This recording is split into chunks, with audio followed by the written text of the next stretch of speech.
वसुदेव सुतम देवम कंस चारूरमर्दनम देवकी परमानंदम कृष्णम वंदे जगत गुरुम कृष्णम वंदे जगत गुरुम। कृष्णाय वासुदेवाय हरे परमात्मने प्रणत क्लेश नाशाय गोविंदाय नमो नमः गोविंदाय नमो नमः। आज हम भगवत गीता के दूसरे अध्याय सांख्य योग के श्लोक संख्या 7 की व्याख्या के संदर्भ में विचार करेंगे। ये श्लोक विशेष है और इसमें हमें बहुत कुछ ज्ञानवर्धक बातें प्राप्त होती हैं। जब मनुष्य श्री भगवान की शरण ग्रहण करता है और उनके आश्रय में हो जाता है तो श्री भगवान भी उसे आश्रय प्रदान करते हैं। इसी तथ्य को लेकर के ये श्लोक प्रकट किया गया है। अर्जुन ने कहा, कार्पण्य दोषोपहित स्वभावा प्रच्छामि त्वाम धर्म सम्मूढ़ चेता यतसेया श्या निश्चितम ब्रूहि तन्मे शिष्यस्य तेयम साधिमाम त्वाम प्रपन्नम। अर्जुन ने कहा कि हे भगवान, कार्पण्य दोष से उपहित स्वभाव वाला और धर्म के विषय में सम्मूढ़ चित्त हुआ आप जो निश्चित है वो कल्याणप्रद है वो मुझे बताइए। मैं आपका शिष्य हूँ, आपकी शरण में हूँ, मेरे को शिक्षा प्रदान कीजिए। इस श्लोक के कई आयाम हैं और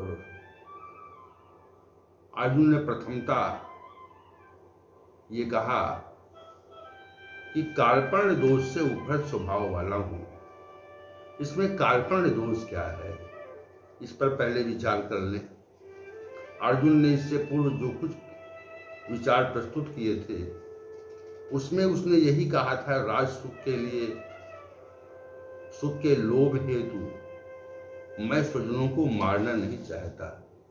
निहत्थे धृतराष्ट्र हमें मार दें तो हमारे लिए कल्याणप्रद रहेगा। आचार्य द्रोण और पितामह भीष्म के विरुद्ध बाणों से मैं कैसे युद्ध करूंगा। पूज्य गुरुजनों को मारकर मैं इस लोक में भिक्षा का अन्न भी ग्रहण करना उचित नहीं समझता। हमें ये ज्ञात नहीं है कि कौरव पक्ष के लोग विजयी होंगे अथवा हम लोग जीतेंगे। जिन कौरव पक्ष को मारकर हम जीवित नहीं रहना चाहते, वे धृतराष्ट्र के पुत्र हमारे समक्ष युद्ध के लिए उपस्थित हैं। इन उपरोक्त विचारों से कार्पण्य दोष की उत्पत्ति हुई।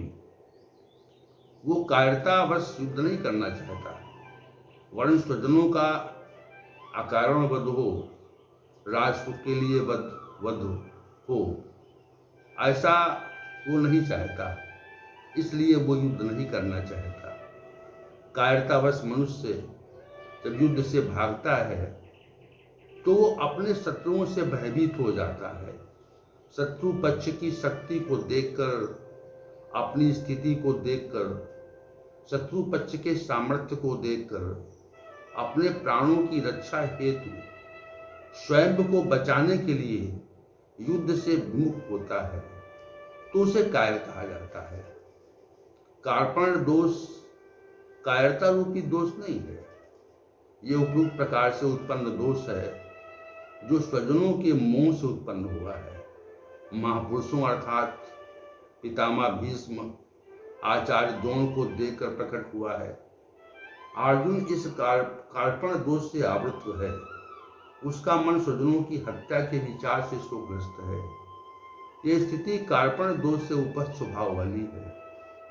अर्जुन ने कहा कि धर्म के विषय में मैं मोहित चित्त वाला हूँ, धर्म सम्मूढ़ चेता।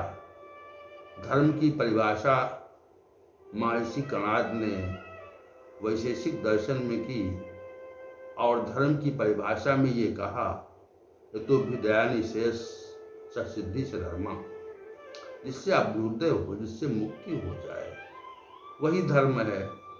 जिससे अभ्युदय हो अर्थात उन्नति हो, विकास हो, वह धर्म है। और जिससे विनाश हो उसे अधर्म कहा जाएगा। जिससे मुक्ति हो वो धर्म है, जिससे बंधन हो उसे अधर्म कहा जाएगा। अर्जुन ने कहा कि हम धर्म के विषय में मोहित चित्त हैं। उसके कथन का अभिप्राय यह है कि धर्म के बारे में क्या उचित है, क्या अनुचित है, इसका निर्णय हम नहीं कर पा रहे। धर्म के अर्थ को सही जान नहीं पा रहे। धर्म के अर्थ के बारे में भ्रमित हुए। चित्त जब मूढ़ हो जाता है तो विवेक का क्षय होता है, पतन हो जाता है, विवेक का समापन हो जाता है। मूर्ख मूर्ख को कहते हैं। जिसे यथार्थ का ज्ञान न हो उसे मूर्ख कहा जाता है। सत्य के बारे में जो जानता न हो वही मूढ़ है। सत असत्य के अंतर को जो नहीं पहचान पाता वही मूढ़ है। ज्ञानी होकर भी इसका चित्त मूर्खतापूर्ण कार्य करे वही मूढ़ है। इसका चिंतन मूर्खता से परिपूर्ण हो जाए वो मूर्ख है। जो किसी कारणवश मूर्खतापूर्ण विचार करे उसे सम्मूढ़ चेता कहते हैं। अर्जुन यहाँ पर धर्म के विषय में सम्मूढ़ चित्त है। उसका कथन है कार्पण दोष से ऊपर स्वभाव वाला हो गया हूँ और धर्म के विषय में चित्त मोहित है अर्थात सम्मूढ़ है। अर्जुन ने अगले कथन में विशिष्ट भाव वाले हैं। अर्जुन ने कहा जो निश्चित कल्याणकारी है वो मुझे बताइए। मैं आपका शिष्य हूँ और मुझे शिक्षा प्रदान कीजिए। ये दोनों कथन महत्वपूर्ण हैं। कल्याण का मार्ग प्रशस्त करने वाले हैं। श्री भगवान से ये निवेदन है कि जो निश्चित कल्याणकारी हो उसका वर्णन कीजिए। और मैं आपका शिष्य हूँ अर्थात आप हमारे गुरु हैं। ये कथन विशिष्ट भाव वाला है। मैं आपका शिष्य हूँ, यहाँ पर गुरु होने का भाव प्रकट हो रहा है। मैं आपकी शरण हूँ, यहाँ पर शरणागत भाव प्रकट हो रहा है। और मुझे शिक्षा दीजिए।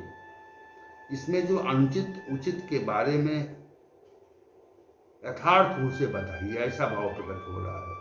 इसलिए जो कथन है वो कल्याण पद है। जब हम बीमार होते हैं तो चिकित्सक के पास जाते हैं, उसे अपनी बीमारी के बारे में बताते हैं। चिकित्सक हमारी जांच करता है और हमें स्वस्थ होने योग्य औषध देता है या बता देता है कि अमुक औषधि लेनी है। हम बीमारी के निवारण हेतु औषध लेते हैं, पर रोग जब निवारित नहीं होता तो पुनः चिकित्सक के पास जाते हैं और ये कहते हैं कि लाभ नहीं हो रहा। तो चिकित्सक हमें दूसरी औषध दे देता है अथवा दूसरी औषध लेने का परामर्श देता है, जिससे भी लाभ नहीं होता। बार बार लाभ न होने पर वो हमारी जांच हेतु प्रयास करता है और रोग का सही ठीक विश्लेषण करके हमें औषध देता है, तो हमें लाभ हो जाता है। बीमारी की निश्चितता का ज्ञान हमें विश्लेषण से होता है।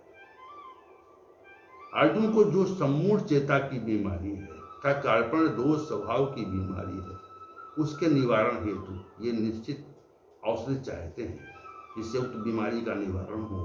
इसलिए अर्जुन ने सा निश्चितम ब्रूहि कहा है, अर्थात श्री भगवान से कहा इस तथ्य को निश्चित रूप से कहिए।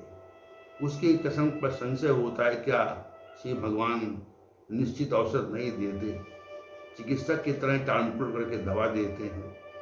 अर्जुन को संशय है, इसी कारण उसके कथन में स्पष्ट भाव आया कि निश्चित बताइए। इसका अभिप्राय ये है कि स्पष्ट होता है और ये स्पष्ट होता है कि अब तक निश्चित मार्ग नहीं बता रहे हैं। हो सकता कि बता रहे हो संशय कारण समझ में नहीं आ रहा हो, इसलिए अर्जुन ने निश्चित मार्ग बताइए ऐसा कहा, मुझे भ्रमित न कीजिए। भगवान से निश्चित मार्ग पूछने के पहले यतसेया कहा, अर्थात जो कल्याण कारक हो वो निश्चित बताइए। सही औषधि है, हमें ज्वर है उसकी औषध दीजिए, अन्य औषध से हमारा भला नहीं होगा, सही औषध से हमारा भला होगा। सही औषधि, अगर हमें ज्वर है तो सम्यक औषध देने से हमारा भला हो सकता है। इस कारण उसका कथन जो कल्याणकारी श्रेयस्कारी मार्ग है वो बताएं। भगवान सही सही बताइए, आप सही सही कल्याणप्रद मार्ग बता सकते हैं। यह तो श्रेया का यही अभिप्राय है। हम जब किसी विषय के विद्वान व्यक्ति से उसके विषय के संबंध में पूछते हैं तो ये निश्चित ही अपने विषय के बारे में वो निश्चित रूप से बता सकता है, अन्य नहीं बता सकता, ऐसा कथन है। अर्जुन ने भगवान से कल्याणप्रद मार्ग पूछा। अर्जुन कथन ये है कि तसैया से प्रकट हो रहा है, इसका निश्चित अभिप्राय यह है कि हे भगवान, जो कुछ कल्याणकारक हो वो मेरे लिए कराइए, यही तसैया का अभिप्राय है। इस जो श्लोक है महत्वपूर्ण, इसके संबंध में कल भी हम चर्चा करेंगे। ओम सहना बोल सहना सहनौ भुनक्तु सह वीर्यं कर्वावहै तेजस्विनावधीतमस्तु मा विद्विषावहै। ओम शांति शांति शांति।